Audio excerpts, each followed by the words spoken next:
അന്നൊരു വെള്ളിയാഴ്ചയായിരുന്നു. എറണാകുളത്തെ ഓഫീസിൽ നല്ല തിരക്കുള്ള ദിവസം. പണി തീർന്നപ്പോൾ തന്നെ രാത്രി 8:30 കഴിഞ്ഞിരുന്നു. എനിക്ക് നാട്ടിലേക്ക് പോകണമായിരുന്നു. കോട്ടയം ജില്ലയിലെ പാലായ്ക്കടുത്താണ് എൻ്റെ വീട്. ഞാൻ ലാപ്ടോപ്പ് ബാഗിലിട്ടു ഓഫീസിൽ നിന്നും പുറത്തിറങ്ങി. കൊച്ചിയിൽ നല്ല മഴ പെയ്യുന്നുണ്ടായിരുന്നു. ഒപ്പം നല്ല കാറ്റും. എൻ്റെ കയ്യിൽ ചെറിയൊരു കുട മാത്രമാണ് ഉണ്ടായിരുന്നത്. ഞാൻ റോഡരികിലേക്ക് നടന്നു.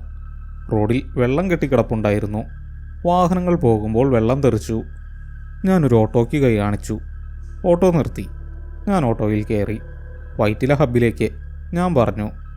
ഓട്ടോ മുന്നോട്ടെടുത്തു. ട്രാഫിക് ബ്ലോക്ക് ഉണ്ടായിരുന്നു.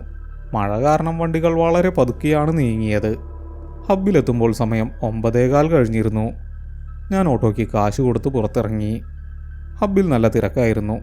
മഴയത്ത് കുടയും ചൂടി ആളുകൾ ബസ് കാത്തു നിൽക്കുന്നു. ഞാൻ പാലാ ഭാഗത്തേക്കുള്ള ട്രാക്കിലേക്ക് നടന്നു.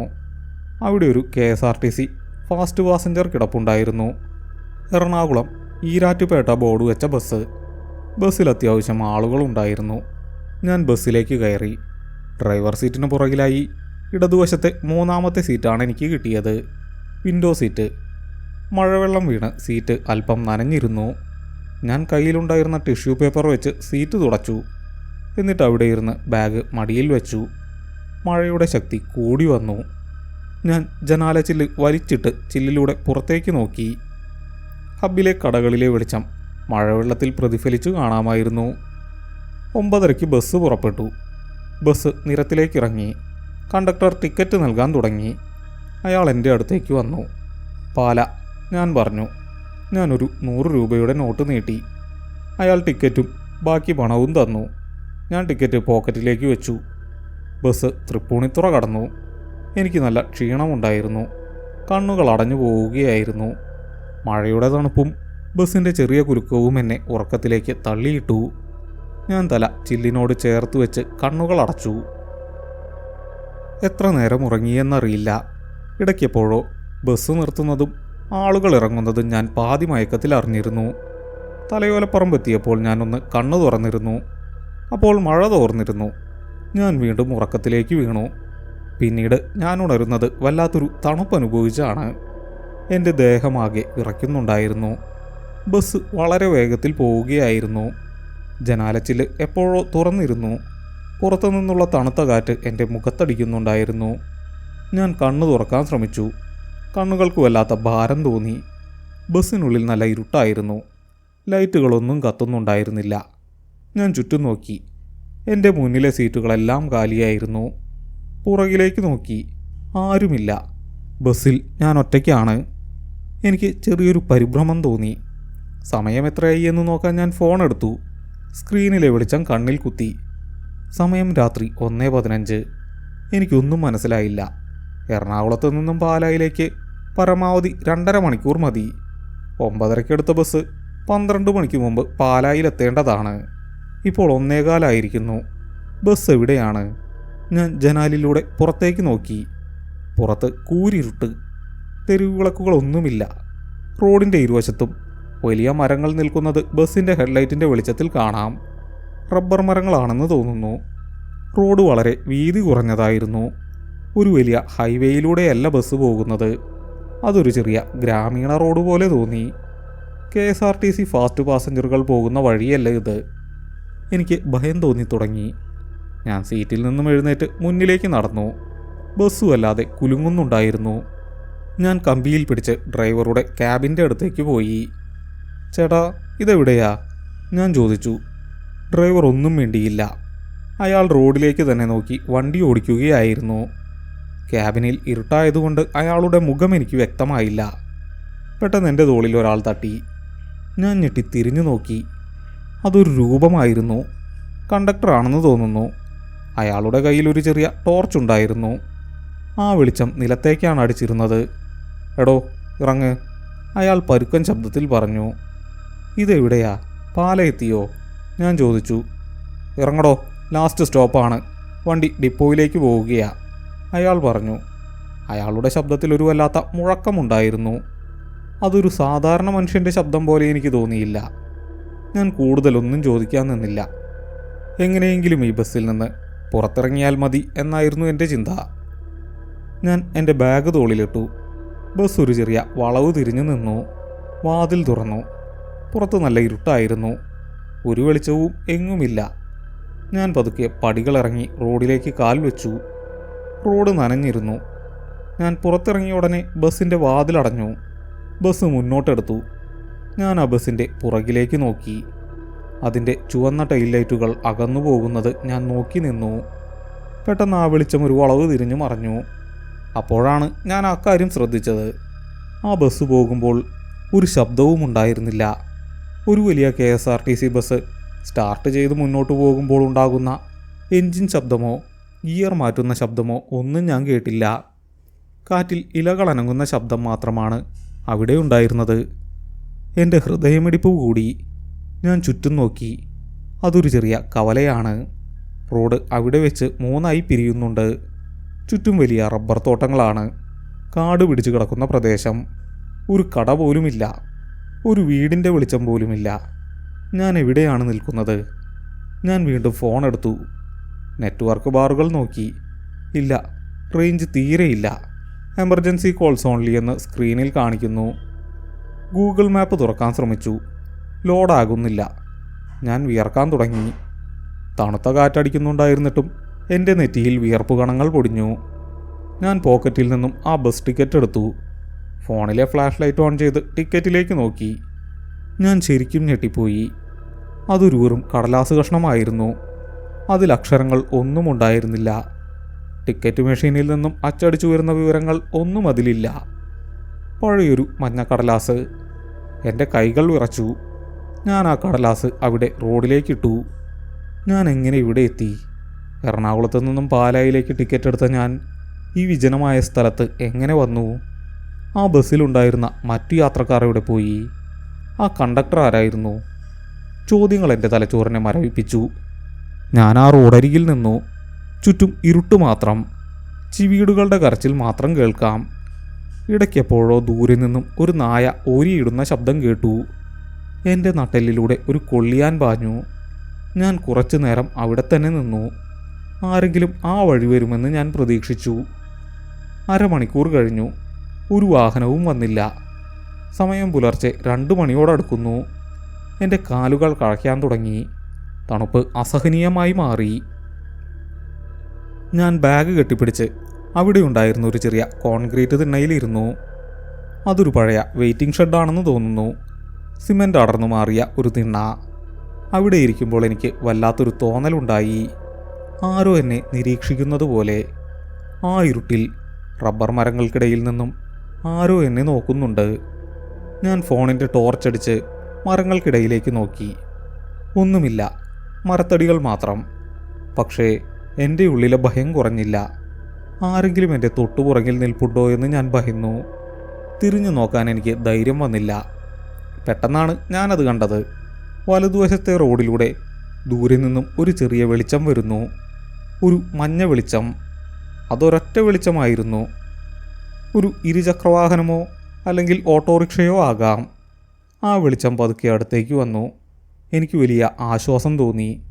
ജീവനുള്ള ഒരു മനുഷ്യനെ ഈ രാത്രിയിൽ കാണാൻ പോകുന്നതിൻ്റെ ആശ്വാസം. വാഹനം അടുത്തെത്തി. അതൊരു പഴയ മോഡൽ ബജാജ് ഓട്ടോറിക്ഷയാണ്. അതിൻ്റെ എൻജിൻ വലിയ ശബ്ദത്തിൽ കരയുന്നുണ്ടായിരുന്നു. വണ്ടിക്ക് നല്ല കുലുക്കമുണ്ട്.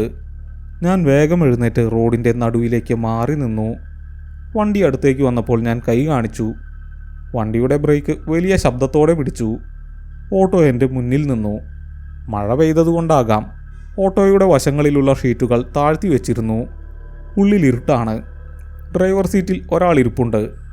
ടൗണിലേക്ക് പോകാമോ? ഞാൻ ഉറക്കെ ചോദിച്ചു. ഡ്രൈവർ ഒന്നും പറഞ്ഞില്ല. അയാൾ എൻ്റെ മുഖത്തേക്ക് നോക്കിയില്ല.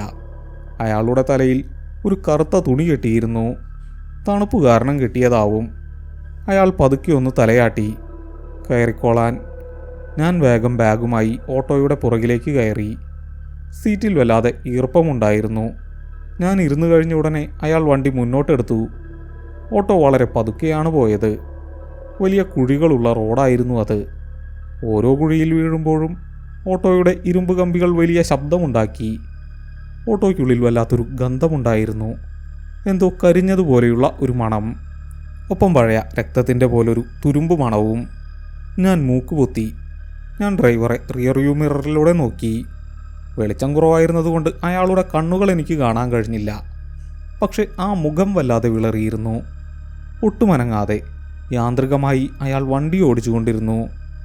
യാത്ര തുടങ്ങി 10 മിനിറ്റ് കഴിഞ്ഞിട്ടും ഞങ്ങളൊരു വീടോ കടയോ കണ്ടില്ല. ആ റോഡ് അവസാനിക്കാത്തതുപോലെ എനിക്ക് തോന്നി. ചേട്ടാ, നമ്മൾ എങ്ങോട്ടായി പോകുന്നത്? ഞാൻ ധൈര്യം സംഭരിച്ച് ചോദിച്ചു. അയാൾ വണ്ടി ഓടിക്കുന്നതിനിടയിൽ വളരെ നേർത്തതും എന്നാൽ വ്യക്തവുമായ ഒരു ശബ്ദത്തിൽ പറഞ്ഞു, സാറ് പറഞ്ഞ സ്ഥലത്തേക്ക് തന്നെ, ഇനി അധികം ദൂരമില്ല. ആ ശബ്ദം കേട്ടപ്പോൾ എൻ്റെ ഹൃദയം ഒന്ന് നിലച്ചുപോയി. അതൊരു ജീവനുള്ള മനുഷ്യൻ്റെ ശബ്ദമായിരുന്നില്ല. ഒട്ടും വികാരമില്ലാത്ത, എവിടെ നിന്നോ പ്രതിധ്വനിച്ചു വരുന്നത് പോലൊരു ശബ്ദം. ഞാൻ വീണ്ടും മിററിലൂടെ അയാളെ നോക്കി. അപ്പോഴാണ് ഓട്ടോ ഒരു വലിയ കുഴിയിലേക്ക് ഇറങ്ങിയത്. വണ്ടി വല്ലാതെ ഒന്ന് ചെരിഞ്ഞു. ചേട്ടാ, ശ്രദ്ധിച്ചു പോ, ഞാൻ ഒരു വിധത്തിൽ പറഞ്ഞു. സാരമില്ല സാറേ, ഇനിയൊന്നും സംഭവിക്കാനില്ലല്ലോ, അയാൾ പറഞ്ഞു. അതിൻ്റെ അർത്ഥം എനിക്ക് മനസ്സിലായില്ല. പക്ഷേ ഞാനൊന്നും ചോദിക്കാൻ പോയില്ല. പെട്ടെന്ന് ഇടതുവശത്തെ ഇരുമ്പ് കമ്പി എന്തിലോ ഉരസുന്ന വലിയ ശബ്ദം കേട്ടു. എൻ്റെ മടിയിലേക്ക് എന്തോ ഒന്ന് തെറിച്ചു വീണു. ഞാൻ ഫോണിൻ്റെ സ്ക്രീൻ ഓണാക്കി വെളിച്ചത്തിൽ നോക്കി. അതൊരു ചെറിയ ചില്ല് കഷ്ണമായിരുന്നു. രക്തം പുരണ്ട ഒരു ചെറിയ ചില്ല് കഷ്ണം. എൻ്റെ കൈകൾ വിറയ്ക്കാൻ തുടങ്ങി. ഞാൻ ഫോണിൻ്റെ വെളിച്ചം പതുക്കെ ഡ്രൈവറുടെ സീറ്റിലേക്ക് നീക്കി. എൻ്റെ ശ്വാസം നിലച്ചുപോയി. ഡ്രൈവറുടെ കഴുത്തിൻ്റെ ഇടതുവശം പൂർണ്ണമായും തകർന്നിരുന്നു. അവിടെ നിന്നും കറുത്ത നിറത്തിൽ രക്തം അയാളുടെ ഷർട്ടിലേക്ക് ഒഴുകിയിറങ്ങി ഉണങ്ങിപ്പിടിച്ചിട്ടുണ്ടായിരുന്നു. അയാളുടെ തല ആ കറുത്ത തുണിയിലാണ് താങ്ങി നിർത്തിയിരിക്കുന്നത് എന്ന് എനിക്കപ്പോഴാണ് മനസ്സിലായത്. എനിക്ക് അലറി വിളിക്കണമെന്നുണ്ടായിരുന്നു. പക്ഷേ എൻ്റെ തൊണ്ടയിൽ നിന്നും ശബ്ദം പുറത്തേക്ക് വന്നില്ല. എൻ്റെ ശരീരം പൂർണ്ണമായും തളർന്നു പോയിരുന്നു. ആ ഓട്ടോറിക്ഷ ഇരുളിലൂടെ മുന്നോട്ട് തന്നെ പോയിക്കൊണ്ടിരുന്നു. എൻ്റെ തൊണ്ട വരണ്ടുണങ്ങി. വിയർപ്പെൻ്റെ കണ്ണുകളിലേക്ക് ഒഴുകിയിറങ്ങി. ആ ചില്ലുകഷ്ണം എൻ്റെ വിരലുകൾക്കിടയിൽ അമർന്നിരുന്നു. അതിൻ്റെ മൂർച്ചയുള്ള വശം എൻ്റെ വിരലിൽ ചെറിയൊരു മുറിവുണ്ടാക്കി. പക്ഷേ എനിക്ക് വേദന അനുഭവപ്പെട്ടില്ല. എൻ്റെ കണ്ണുകൾ ആ ഡ്രൈവറുടെ കഴുത്തിലെ കറുത്ത പാടിൽ കുടുങ്ങിക്കിടക്കുകയായിരുന്നു. ഓട്ടോ ഇപ്പോഴും അതേ കുലുക്കത്തോടെ മുന്നോട്ട് പോവുകയാണ്. റോഡിൻ്റെ ഇരുവശത്തും മരങ്ങൾ മാത്രം. വെളിച്ചത്തിൻ്റെ ഒരു ചെറിയ പൊട്ടുപോലുമില്ല. ഹെഡ്ലൈറ്റിൻ്റെ മഞ്ഞ വെളിച്ചം മാത്രം റോഡിൽ വീഴുന്നുണ്ട്. ആ വെളിച്ചത്തിൽ മഴവെള്ളം കെട്ടിക്കിടക്കുന്ന കുഴികൾ വ്യക്തമായി കാണാം. ഓരോ കുഴിയിലും വീഴുമ്പോൾ ഡ്രൈവറുടെ തല വല്ലാതെ ഇളകുന്നുണ്ടായിരുന്നു. ആ കറുത്ത തുണി അഴിഞ്ഞു വീഴുമോ എന്ന് ഞാൻ ഭയന്നു. ചേട്ടാ, ഒന്ന് വണ്ടി നിർത്താമോ? ഞാൻ വളരെ പണിപ്പെട്ട് ചോദിച്ചു. എൻ്റെ ശബ്ദം പുറത്തു വന്നില്ല. വെറും ഒരു വായു മാത്രമാണ് പുറത്തു വന്നത്.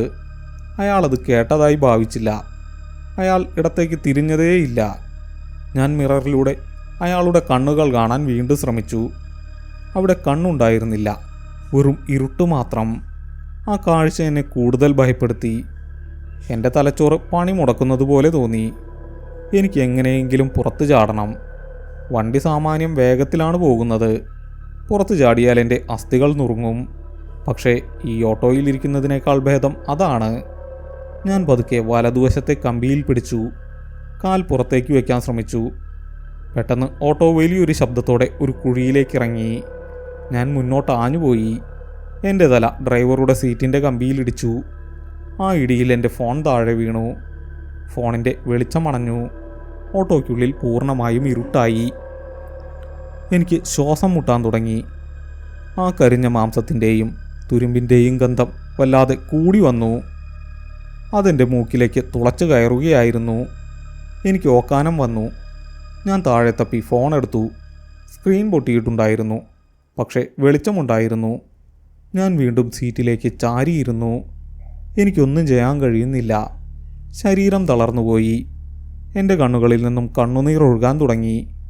ഞാൻ അറിയാതെ ദൈവത്തെ വിളിച്ചുകൊണ്ടിരുന്നു. പെട്ടെന്ന് ഓട്ടോയുടെ എൻജിൻ ശബ്ദം മാറി. വണ്ടി ഒരു കയറ്റം കയറാൻ തുടങ്ങുകയായിരുന്നു. ഞാൻ ജനലിലൂടെ പുറത്തേക്ക് നോക്കി. ദൂരെ എവിടെയോ ഒരു ചെറിയ വെളിച്ചം കാണാം. അതൊരു തെരുവുവിളക്കാണ്. എൻ്റെ വീടിനടുത്തുള്ള കവലയിലെ ലൈറ്റ്. എൻ്റെ ഹൃദയം വലിയ ശബ്ദത്തിൽ ഇടിക്കാൻ തുടങ്ങി. ഞാൻ രക്ഷപ്പെടാൻ പോകുന്നു. വീടെത്താറായി. ആ ലൈറ്റിൻ്റെ അവിടെ നിർത്തണം. ഞാൻ കരഞ്ഞുകൊണ്ട് പറഞ്ഞു. അയാൾ വീണ്ടും യാന്ത്രികമായി തലയാട്ടി. വണ്ടി ആ വെളിച്ചത്തിനടുത്തേക്ക് പോയി.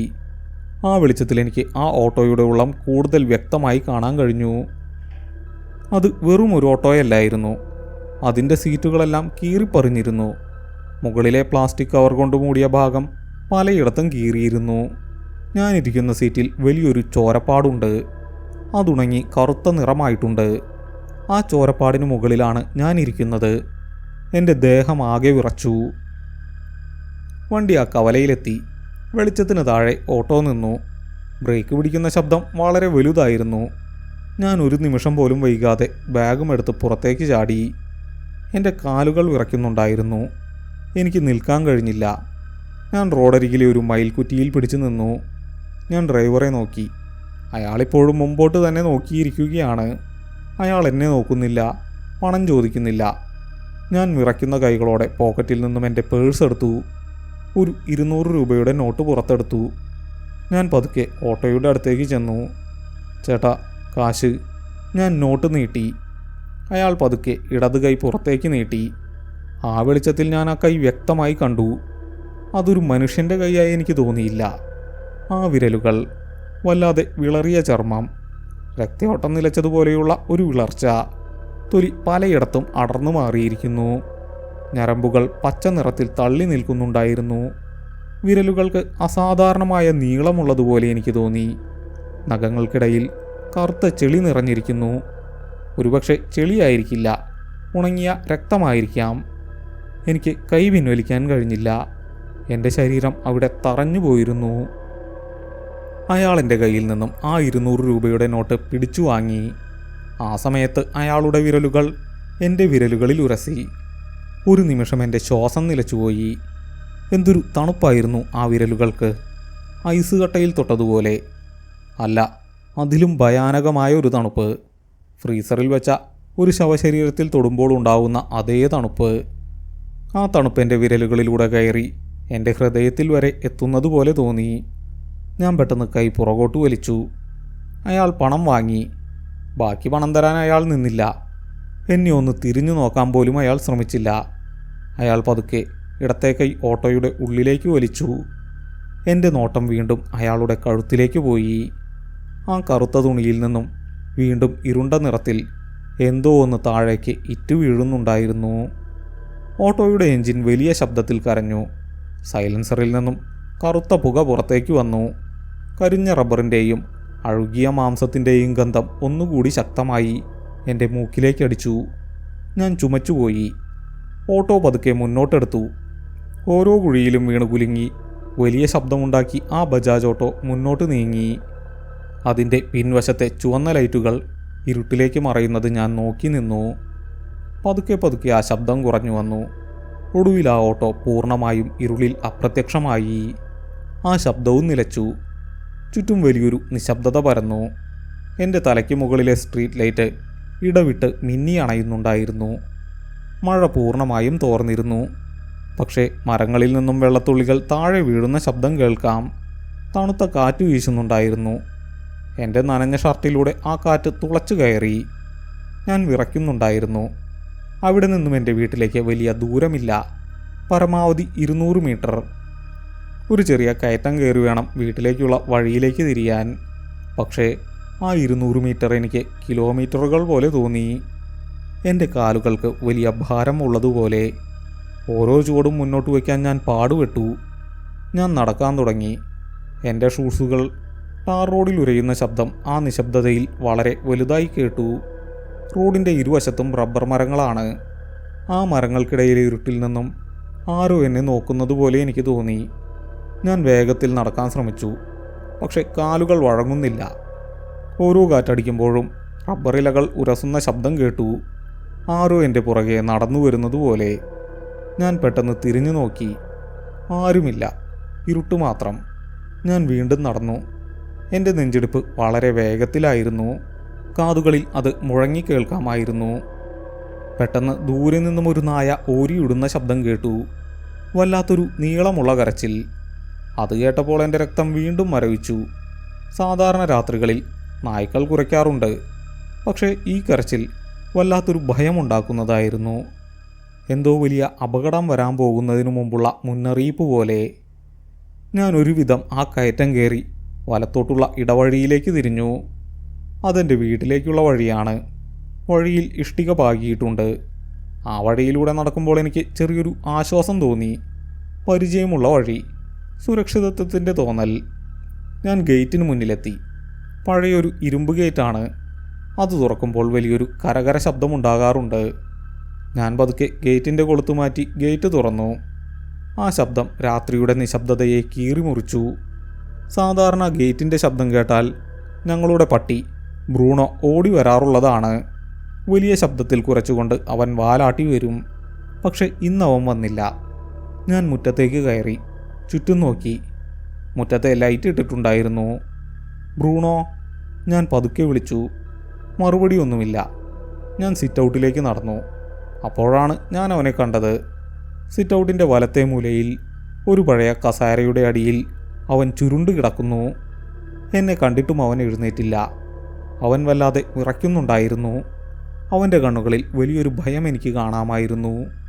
അവൻ എൻ്റെ മുഖത്തേക്ക് പോലും നോക്കിയില്ല. ഏതോ അദൃശ്യശക്തിയെ ഭയന്നൊളിച്ചിരിക്കുന്നത് പോലെ. അതെന്നെ കൂടുതൽ ഭയപ്പെടുത്തി. മൃഗങ്ങൾക്ക് ചില കാര്യങ്ങൾ മുൻകൂട്ടി അറിയാൻ കഴിയുമെന്ന് കേട്ടിട്ടുണ്ട്. അവൻ എന്താണ് കാണുന്നത്?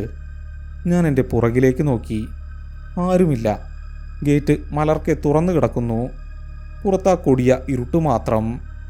ഞാൻ വേഗം സിറ്റ് ഔട്ടിലേക്ക് കയറി വാതിലിൻ്റെ അടുത്തേക്ക് ചെന്നു. പ്രധാന വാതിൽ അകത്തുനിന്നും പൂട്ടിയിരിക്കുകയാണ്. കോളിംഗ് ബെല്ലടിച്ചാൽ എല്ലാവരും ഉണരും. സമയം പുലർച്ചെ 2:30 കഴിഞ്ഞിരിക്കുന്നു. അച്ഛൻ ഹൃദ്രോഗിയാണ്. ഈ സമയത്ത് ബെല്ലടിക്കുന്നത് അച്ഛനെ പരിഭ്രമിപ്പിക്കും. ഞാൻ പതുക്കെ സിറ്റ് ഔട്ടിലെ ഒരു ചെടിച്ചട്ടിയുടെ അടുത്തേക്ക് പോയി. അതിനടിയിൽ ഞങ്ങളെപ്പോഴും ഒരു സ്പെയർ താക്കോൽ വയ്ക്കാറുണ്ട്.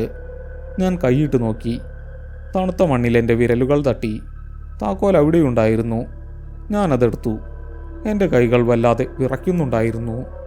താക്കോൽ ദ്വാരത്തിലേക്കിടാൻ ഞാൻ കുറച്ചു നേരം കഷ്ടപ്പെട്ടു. 3ാമത്തെ തവണയാണ് താക്കോൽ ശരിക്ക് വീണത്. ഞാൻ വാതിൽ തുറന്നു. പതുക്കെ ഉള്ളിലേക്ക് കയറി. വേഗം വാതിലടച്ചു. അകത്തു നിന്നും കുറ്റിയിട്ടു. ഞാൻ വാതിലിലേക്ക് ചാരി നിന്നു. വലിയൊരു ഭാരം ഇറക്കി വെച്ചതുപോലെ എനിക്ക് തോന്നി. ഞാൻ സുരക്ഷിതനാണ്. എൻ്റെ സ്വന്തം വീട്ടിൽ. ഇനിയൊന്നും ഭയപ്പെടാനില്ല. ഞാൻ പതുക്കെ ദീർഘമായി ശ്വാസമെടുത്തു. ഹാളിൽ കാര്യമായ വെളിച്ചമൊന്നുമില്ല. രാത്രിയിലിടുന്ന ഒരു ചെറിയ നീല ലൈറ്റ് മാത്രമാണുള്ളത്. വീടിനുള്ളിലെ ആ പരിചിതമായ മണം എനിക്ക് വലിയ ആശ്വാസം നൽകി.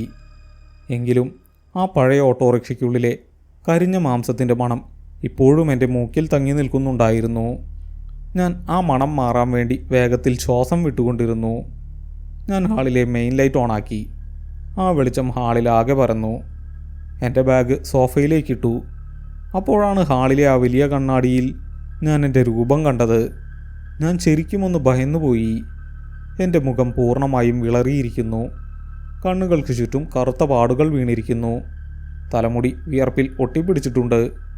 ഒരു പ്രേതത്തെ കണ്ടവൻ്റെ മുഖം പോലെ. ഒരുപക്ഷെ ഞാൻ കണ്ടത് അതായിരിക്കാം. ഞാൻ എൻ്റെ വസ്ത്രങ്ങളിലേക്ക് നോക്കി. ഇളം നീല നിറത്തിലുള്ള ഷർട്ടാണ് ഞാൻ ധരിച്ചിരുന്നത്. ആ ഷർട്ടിൻ്റെ മുൻവശത്ത് കുറച്ച് ചെളി പറ്റിയിട്ടുണ്ട്. ഞാൻ താഴേക്ക് നോക്കി. എൻ്റെ പാൻറ്റിൻ്റെ വലത്തെ കാലിൽ ഒരു വലിയ ഇരുണ്ട പാട്. ഞാൻ ഓട്ടോയിലിരുന്ന സീറ്റിൽ നിന്നും പറ്റിയതാണ്. ആ സീറ്റിൽ വലിയൊരു ചോരപ്പാടുണ്ടായിരുന്നു. അത് ഉണങ്ങിയ രക്തമാണോ അതോ വെറും ചെളിയാണോ എന്നെനിക്കറിയില്ല. പക്ഷെ ആ കാഴ്ച എനിക്ക് വീണ്ടും ഓക്കാനമുണ്ടാക്കി. ഞാൻ എൻ്റെ പോക്കറ്റിലേക്ക് കൈയിട്ടു. എൻ്റെ വിരലിൽ ചെറിയൊരു വേദന തോന്നി. ഞാൻ പോക്കറ്റിൽ നിന്നും എൻ്റെ കൈ പുറത്തെടുത്തു. ആ ചില്ല് കഷ്ണം. ഓട്ടോ വലിയ കുഴിയിൽ വീണപ്പോൾ എൻ്റെ മടിയിലേക്ക് തെറിച്ചു വീണ ആ ചില്ല് കഷ്ണം അതിപ്പോഴും എൻ്റെ കയ്യിലുണ്ട്. അത് യാഥാർത്ഥ്യമായിരുന്നു, എൻ്റെ തോന്നലായിരുന്നില്ല. ഞാൻ ആ ചില്ല് കഷ്ണം വെളിച്ചത്തിലേക്ക് പിടിച്ചു. അതൊരു പഴയ വാഹനത്തിൻ്റെ വിൻഷീൽഡിൻ്റെ കഷ്ണമാണ്. അതിൻ്റെ ഒരറ്റത്ത് ഇരുണ്ട നിറത്തിൽ എന്തോ പറ്റിപ്പിടിച്ചിട്ടുണ്ട്. അതുണങ്ങിയ രക്തമായിരുന്നു. ആ ചില്ലിൻ്റെ മൂർച്ചയുള്ള ഭാഗം തട്ടി എൻ്റെ ചൂണ്ടുവിരലിൽ ചെറിയൊരു മുറിവുണ്ടായിട്ടുണ്ട്. അവിടെ നിന്നും ചോര പൊടിയുന്നുണ്ടായിരുന്നു. എൻ്റെ ദേഹം വീണ്ടും വിറയ്ക്കാൻ തുടങ്ങി. ഞാൻ ആ ചില്ല് കഷ്ണം ഹാളിലെ ടീപ്പോയ്ക്ക് മുകളിലേക്കിട്ടു. എനിക്ക് എത്രയും വേഗം ഒന്ന് കുളിക്കണം. ഈ വസ്ത്രങ്ങൾ മാറണം. എൻ്റെ ശരീരത്തിൽ പറ്റിപ്പിടിച്ചിരിക്കുന്ന ആ ഭയാനകമായ തണുപ്പും മണവും കഴുകിക്കളയണം. ഞാൻ എൻ്റെ റൂമിലേക്ക് നടന്നു. മുറിയുടെ വാതിൽ പതുക്കെ തുറന്നു. അകത്തിരുട്ടാണ്. ഞാൻ ലൈറ്റിട്ടു. എൻ്റെ കട്ടിലും അലമാരയും പുസ്തകങ്ങളുമെല്ലാം അതേപടി ഇരിക്കുന്നു. ഞാൻ ഷർട്ടും പാൻറ്റും ഊരിമാറ്റി ഒരു മൂലയിലേക്കിട്ടു. ഒരു തോർത്തുമെടുത്ത് ഞാൻ ബാത്റൂമിലേക്ക് പോയി. ഷവർ ഓൺ ചെയ്തു. തണുത്ത വെള്ളം എൻ്റെ തലയിലേക്ക് വീണു. ഒരു നിമിഷം ഞാൻ ശ്വാസം പിടിച്ചു നിന്നു. രാത്രിയിലെ തണുത്ത വെള്ളം എനിക്ക് വലിയ ആശ്വാസം തന്നു. ഞാൻ സോപ്പെടുത്ത് എൻ്റെ ശരീരം മുഴുവൻ തേച്ചു പിടിപ്പിച്ചു. എൻ്റെ കൈകളിലും കാലുകളിലും ആ പഴയ ഓട്ടോയുടെ സീറ്റിൽ നിന്നും പറ്റിയ അഴുക്ക് കഴുകിക്കളയാൻ ഞാൻ നന്നായി ഉരച്ചുരച്ച് കുളിച്ചു. പ്രത്യേകിച്ചും എൻ്റെ വലത്തെ കൈ, ആ ഡ്രൈവറുടെ ഐസ് പോലത്തെ വിരലുകൾ തട്ടിയ ഭാഗം. ഞാൻ അവിടെ വീണ്ടും വീണ്ടും സോപ്പിട്ട് കഴുകി. കുളി കഴിഞ്ഞ് ഞാൻ മുറിയിലേക്ക് വന്നു. പുതിയ വസ്ത്രങ്ങൾ എടുത്തു ധരിച്ചു. തല തോർത്തി. സമയം 3 മണി കഴിഞ്ഞിരിക്കുന്നു. എനിക്ക് നല്ല ക്ഷീണമുണ്ടായിരുന്നു. കണ്ണുകൾ അടഞ്ഞു പോവുകയാണ്. പക്ഷേ ഉറങ്ങാൻ എനിക്ക് ഭയമായിരുന്നു. കണ്ണടച്ചാൽ ആ ഡ്രൈവറുടെ തകർന്ന കഴുത്തും അതിൽ നിന്നും ഒഴുകിയിറങ്ങുന്ന കറുത്ത രക്തവും എനിക്ക് കാണാം. ആ യാന്ത്രികമായ ശബ്ദം വീണ്ടും കേൾക്കാം. ഇനിയൊന്നും സംഭവിക്കാനില്ലല്ലോ. ഞാൻ ലൈറ്റ് അണച്ച് കട്ടിലിലേക്ക് കിടന്നു. പുതപ്പ് വലിച്ചു മൂടി. ഞാൻ വീണ്ടും വിറയ്ക്കുന്നുണ്ടായിരുന്നു. തണുപ്പ് കൊണ്ടായിരുന്നില്ല, ഭയം കൊണ്ട്. ഞാൻ ചുറ്റും നോക്കി. ജനലിലൂടെ പുറത്തെ ഇരുട്ട് കാണാം. കാറ്റ് വീശുന്ന ശബ്ദം വീണ്ടും കേട്ടു തുടങ്ങി. മഴ വീണ്ടും പെയ്യാൻ തുടങ്ങുകയാണെന്ന് തോന്നുന്നു. ഓരോ ചെറിയ ശബ്ദവും എന്നെ ഞെട്ടിച്ചുകൊണ്ടിരുന്നു. ജനാലപ്പടിയിൽ ഒരു പല്ലി ചിലച്ചപ്പോൾ ഞാൻ ഞെട്ടി വിറച്ചു. റൂമിൻ്റെ വാതിലിന് പുറത്ത് ആരോ നടക്കുന്നത് പോലെ എനിക്ക് തോന്നി. പതുക്കെ, വളരെ പതുക്കെ കാലടികൾ വെച്ച് ആരോ നടക്കുന്നു. ഞാൻ ശ്വാസം അടക്കി പിടിച്ചു കിടന്നു. ആ കാലടികൾ എൻ്റെ വാതിലിന് മുന്നിൽ വന്നു നിന്നു. എൻ്റെ നെഞ്ചിടിപ്പ് നിന്നതുപോലെ എനിക്ക് തോന്നി. വാതിലിൻ്റെ ഹാൻഡിൽ പതുക്കെ താഴേക്ക് തിരിയുന്നത് ഞാൻ കണ്ടു. വാതിൽ തുറക്കുമോ? ആ വിളറിയ കൈകൾ ഈ വാതിൽ തുറന്ന് അകത്തേക്ക് വരുമോ? ഞാൻ കണ്ണുകൾ ഇറുക്കി അടച്ചു. പുതപ്പിനുള്ളിൽ ചുരുണ്ടുകൂടി കിടന്നു. ഞാൻ ഉറക്കെ പ്രാർത്ഥിക്കാൻ തുടങ്ങി. കുറച്ച് സമയം കഴിഞ്ഞു. ഒന്നും സംഭവിച്ചില്ല. വാതിൽ തുറന്നില്ല. കാലൊച്ചകൾ അവിടെ നിന്നും അകന്നു പോകുന്നതൊന്നും ഞാൻ കേട്ടില്ല. ആ നിശബ്ദതയിൽ ഞാൻ മെല്ലെ ഉറക്കത്തിലേക്ക് വീണുപോയി. അങ്ങനെ ഒരു ക്ഷീണം എൻ്റെ ശരീരത്തിനുണ്ടായിരുന്നു. ഉറക്കത്തിൽ ഞാൻ ചില ഭയാനകമായ സ്വപ്നങ്ങൾ കണ്ടു. ഞാൻ വീണ്ടും ആ ഓട്ടോയിൽ യാത്ര ചെയ്യുകയാണ്. ഇത്തവണ പക്ഷേ ഡ്രൈവർ സീറ്റിൽ ആരുമില്ല. വണ്ടി തനിയെയാണ് പോകുന്നത്. എനിക്ക് പുറത്തേക്ക് ചാടാൻ കഴിയുന്നില്ല. വണ്ടി ഒരു കൊക്കയിലേക്ക് വീഴുന്നു. ഞാൻ താഴേക്ക് വീണുകൊണ്ടിരിക്കുകയാണ്. ഞാൻ വലിയൊരു ശബ്ദത്തോടെ ഉണർന്നു. എൻ്റെ ദേഹമാകെ വിയർത്തു കുളിച്ചിരുന്നു. ഹൃദയം വളരെ വേഗത്തിൽ മിടിക്കുന്നുണ്ടായിരുന്നു. ഞാൻ കണ്ണു തുറന്നു. മുറിയിൽ വെളിച്ചം പരന്നിരിക്കുന്നു. ജനലിലൂടെ സൂര്യപ്രകാശം ഉള്ളിലേക്ക് വരുന്നുണ്ട്. പുറത്ത് പക്ഷികൾ ചിലയ്ക്കുന്ന ശബ്ദം കേൾക്കാം. ഞാൻ വലിയൊരു ശ്വാസമെടുത്തു. നേരം പുലർന്നിരിക്കുന്നു. ആ ഭയാനകമായ രാത്രി അവസാനിച്ചിരിക്കുന്നു. എനിക്ക് നല്ല ആശ്വാസം തോന്നി. പകൽ വെളിച്ചത്തിന് വലിയൊരു ശക്തിയുണ്ട്. രാത്രിയിലെ ഭയങ്ങളെല്ലാം പകൽ വെളിച്ചത്തിൽ ഇല്ലാതാകും. ഇന്നലെ രാത്രി സംഭവിച്ചത് മുഴുവൻ എൻ്റെ ഒരു തോന്നലായിരുന്നോ?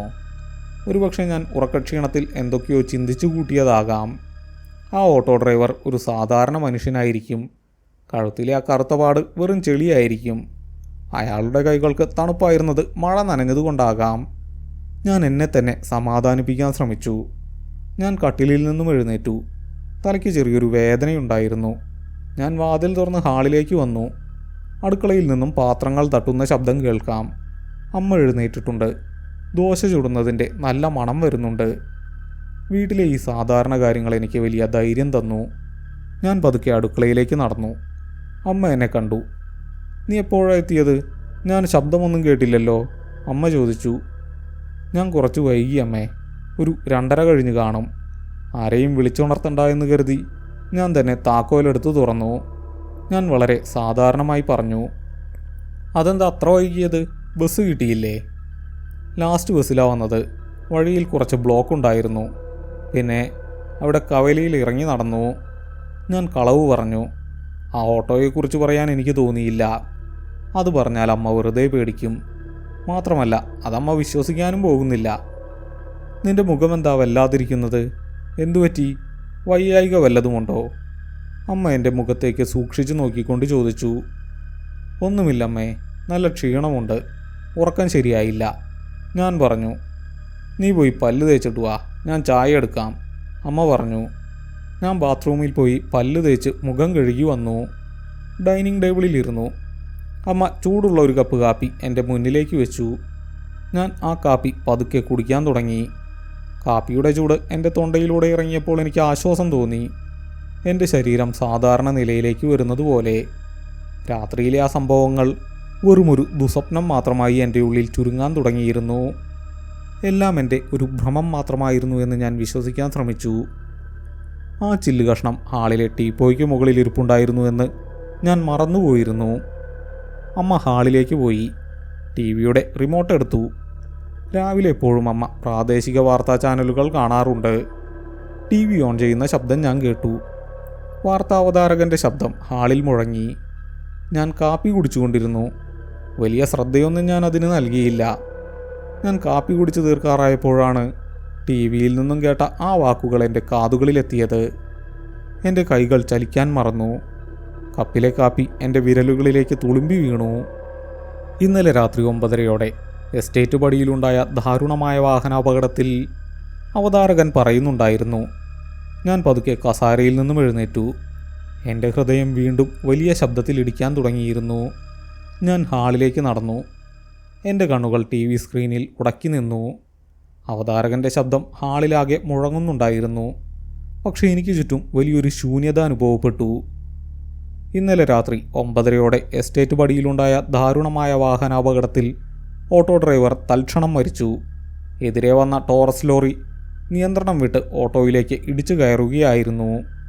സ്ക്രീനിൽ അപകടസ്ഥലത്തു നിന്നുള്ള ദൃശ്യങ്ങൾ മാറി മാറി വന്നുകൊണ്ടിരുന്നു. മഴയത്തെടുത്ത വീഡിയോ ആയിരിക്കണം. വെളിച്ചം കുറവായിരുന്നു. ആദ്യം ഒരു വലിയ ലോറി റോഡിൻ്റെ വശത്തേക്ക് ചെരിഞ്ഞു കിടക്കുന്നത് കണ്ടു. അതിനു താഴെയായി പൂർണ്ണമായും തകർന്നടിഞ്ഞ ഒരു ബജാജ് ഓട്ടോറിക്ഷ. എൻ്റെ ശ്വാസം തൊണ്ടയിൽ കുരുങ്ങി. എൻ്റെ കയ്യിലിരുന്ന കാപ്പിക്കപ്പ് താഴെ വീണു പൊട്ടി. ചൂടുള്ള കാപ്പി എൻ്റെ കാലുകളിലേക്ക് തെറിച്ചു. പക്ഷേ ഞാനതറിഞ്ഞതേയില്ല. ആ ഓട്ടോ, അത് ഞാൻ ഇന്നലെ രാത്രി യാത്ര ചെയ്ത അതേ ഓട്ടോ ആയിരുന്നു. അതിൻ്റെ മുൻവശം പൂർണ്ണമായും ലോറിക്കടിയിൽപ്പെട്ട് ഞെരിഞ്ഞമർന്നിരുന്നു.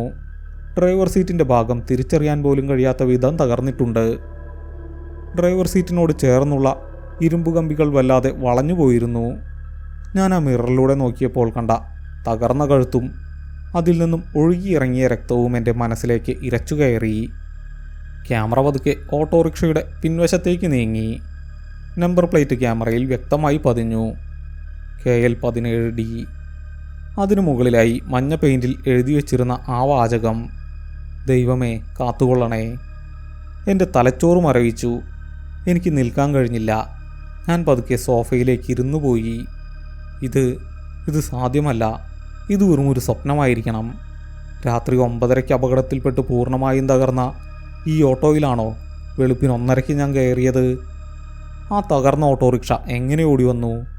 അതിലിരുന്ന ആ ഡ്രൈവർ, ആ വിളറിയ തണുത്ത കൈകൾ, ആ കറുത്ത രക്തം. മരിച്ച ഡ്രൈവറുടെ മൃതദേഹം താലൂക്ക് ആശുപത്രി മോർച്ചറിയിലേക്ക് മാറ്റി. ഡ്രൈവറെ ഇതുവരെ തിരിച്ചറിഞ്ഞിട്ടില്ല. വണ്ടിയുടെ ഉടമയെ കണ്ടെത്താനുള്ള ശ്രമത്തിലാണ് പോലീസ്. അവതാരകൻ പറഞ്ഞു നിർത്തി. എന്താടാ, കപ്പ് താഴെ വീണോ? അടുക്കളയിൽ നിന്നും അമ്മയുടെ ശബ്ദം കേട്ടു. ഞാനൊന്നും മിണ്ടിയില്ല.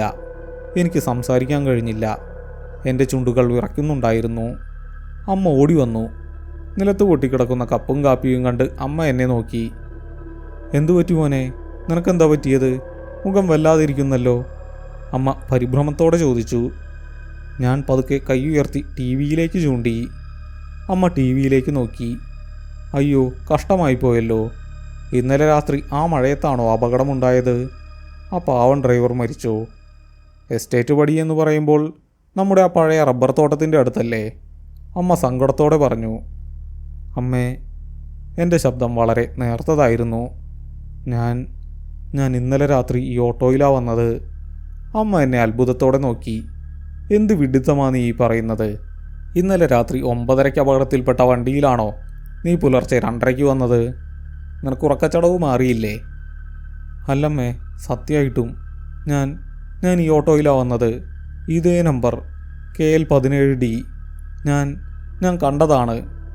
എൻ്റെ വാക്കുകൾ മുറിഞ്ഞു പോയിരുന്നു. കണ്ണുകളിൽ നിന്ന് കണ്ണുനീർ ഒഴുകാൻ തുടങ്ങി. നിനക്കെന്തോ ഭ്രമം പിടിച്ചതാ മോനെ? നീ രാത്രി യാത്ര ചെയ്ത് ക്ഷീണിച്ചു വന്നതല്ലേ? നീ പോയി കുറച്ചു നേരം കൂടി കിടന്നുറങ്ങ്. ഞാൻ ഈ കാപ്പിയൊക്കെ ഒന്ന് തുടച്ചെടുക്കട്ടെ. അമ്മ എന്നെ ആശ്വസിപ്പിക്കാൻ ശ്രമിച്ചു. അമ്മ പറയുന്നത് ശരിയാണോ? എനിക്ക് ഭ്രമം പിടിച്ചതാണോ? ഞാൻ കണ്ടതെല്ലാം എൻ്റെ തോന്നലുകളായിരുന്നോ? ഞാൻ ആ കവലയിൽ വെച്ച് കയറിയത് വേറൊരു ഓട്ടോയിലായിരിക്കുമോ? ഉറക്കക്ഷീണത്തിൽ ഞാൻ ടി വിയിൽ കണ്ട നമ്പറും ഓട്ടോയും സ്വപ്നത്തിൽ കണ്ടതുമായി കൂട്ടിക്കുഴയ്ക്കുന്നതാണോ? ഞാൻ പതുക്കെ എഴുന്നേറ്റു. എൻ്റെ കണ്ണുകൾ ഹാളിലെ ടീപ്പോയ്ക്ക് മുകളിലേക്ക് പോയി. അവിടെ ഞാൻ ഇന്നലെ രാത്രി ഓട്ടോയിൽ നിന്ന് തെറിച്ചു വീണ ആ ചില്ല് കഷ്ണം വെച്ചിരുന്നു. ഞാൻ പതിയെ ആ ടീപ്പോയുടെ അടുത്തേക്ക് നടന്നു. എൻ്റെ കൈകൾ വിറയ്ക്കുന്നുണ്ടായിരുന്നു. ഞാൻ ആ ചില്ല് കഷ്ണം കയ്യിലെടുത്തു. അതിൻ്റെ ഒരറ്റത്ത് പറ്റിപ്പിടിച്ചിരുന്ന ആ കറുത്ത പാട്, അത് ഉണങ്ങിയ രക്തം തന്നെയായിരുന്നു. എൻ്റെ വിരലിലെ ആ ചെറിയ മുറിവ് ഇപ്പോഴും വേദനിക്കുന്നുണ്ടായിരുന്നു. ആ ചില്ല് കഷ്ണം ഒരു യാഥാർത്ഥ്യമായിരുന്നു. എൻ്റെ കയ്യിലിരിക്കുന്ന ഈ രക്തം പുരണ്ട ഗ്ലാസ് കഷ്ണം ഇന്നലെ രാത്രി ആ തകർന്ന ഓട്ടോറിക്ഷയിൽ നിന്നും എൻ്റെ മടിയിലേക്ക് വീണതാണ്. അപ്പോൾ ഞാൻ യാത്ര ചെയ്തത് ആ മരിച്ച ഡ്രൈവറുടെ കൂടെ തന്നെയായിരുന്നു. ആ വിജനമായ റോഡിൽ, ആ ഇരുട്ടിൽ അയാൾ എന്നെ കാത്തു നിൽക്കുകയായിരുന്നോ? അതോ അയാൾ തൻ്റെ സാധാരണ യാത്ര തുടരുകയായിരുന്നോ? അയാളുടെ ആത്മാവ് ആ അപകടം നടന്ന സ്ഥലത്ത് കുടുങ്ങിക്കിടക്കുകയായിരുന്നോ? പെട്ടെന്ന് എനിക്ക് മറ്റൊരു കാര്യം ഓർമ്മ വന്നു. ഞാൻ അയാൾക്ക് കൊടുത്ത ആ 200 രൂപയുടെ നോട്ട്, ആ വിളറിയ കൈകൾ എൻ്റെ കയ്യിൽ നിന്നും പിടിച്ചു വാങ്ങിയ ആ നോട്ട്, അതെവിടെ പോയി? ഞാൻ വേഗം എൻ്റെ മുറിയിലേക്ക് ഓടി. ഞാൻ ഇന്നലെ രാത്രി ഊരിയിട്ട ഇളം നീല ഷർട്ട് മൂലയിൽ കിടക്കുന്നുണ്ടായിരുന്നു. ഞാനത് വേഗം എടുത്തു. അതിൽ പറ്റിയ ചോരപ്പാടുകൾ പകൽ വെളിച്ചത്തിൽ കൂടുതൽ വ്യക്തമായി കാണാമായിരുന്നു. ഞാൻ വിറയ്ക്കുന്ന കൈകളോടെ എൻ്റെ പേഴ്സ് എടുത്തു തുറന്നു. പേഴ്സിൽ 500-ൻ്റെയും 100-ൻ്റെയും നോട്ടുകളുണ്ടായിരുന്നു. പക്ഷേ ഞാൻ ഇന്നലെ രാത്രി കണ്ട ആ 200 രൂപയുടെ നോട്ട് അവിടെ ഉണ്ടായിരുന്നില്ല. അതയാൾ കൊണ്ടുപോയിരുന്നു. എൻ്റെ ശരീരത്തിലെ അവസാനത്തെ രക്തത്തുള്ളിയും മരവിച്ചു പോകുന്നത് പോലെ എനിക്ക് തോന്നി. കാലുകൾക്ക് ബലം നഷ്ടപ്പെട്ടു. ഞാൻ കട്ടിലിലേക്ക് വീണു. എനിക്ക് ചുറ്റുമുള്ള ലോകം കറങ്ങുന്നത് പോലെ തോന്നി. എറണാകുളം ഈരാറ്റുപേട്ട ബസ്, അതെവിടെ പോയി? ആ കണ്ടക്ടർ ആരായിരുന്നു? എന്നെ ആ വിജനമായ സ്ഥലത്ത് ഇറക്കി വിട്ടത് എന്തിനായിരുന്നു? അതെല്ലാം ആ ഓട്ടോ ഡ്രൈവർക്ക് എൻ്റെ അടുത്തെത്താനുള്ള വഴിയൊരുക്കലായിരുന്നോ? അതോ ആ രാത്രി മുഴുവൻ ഞാൻ മരണത്തിൻ്റെ നിഴലിലൂടെയാണോ നടന്നു വന്നത്? പുറത്ത് വലിയൊരു ശബ്ദത്തിൽ ഇടിമുഴങ്ങി. വീണ്ടും മഴ പെയ്യാൻ തുടങ്ങുകയായിരുന്നു. എൻ്റെ മുറിയിലെ വെളിച്ചം മങ്ങി. ഞാൻ പുതപ്പ് വലിച്ച് തലയിലൂടെ മൂടി. പക്ഷേ ആ തകർന്ന ഓട്ടോയുടെ എൻജിൻ ശബ്ദവും ആ കരിഞ്ഞ മാംസത്തിൻ്റെ ഗന്ധവും എൻ്റെ മുറിയിൽ നിറഞ്ഞു നിൽക്കുന്നതുപോലെ എനിക്ക് തോന്നി. ആ ഡ്രൈവറുടെ അവസാനത്തെ വാക്കുകൾ എൻ്റെ കാതുകളിൽ വീണ്ടും മുഴങ്ങിക്കൊണ്ടേയിരുന്നു. സാരമില്ല സാറേ, ഇനിയൊന്നും സംഭവിക്കാനില്ലല്ലോ.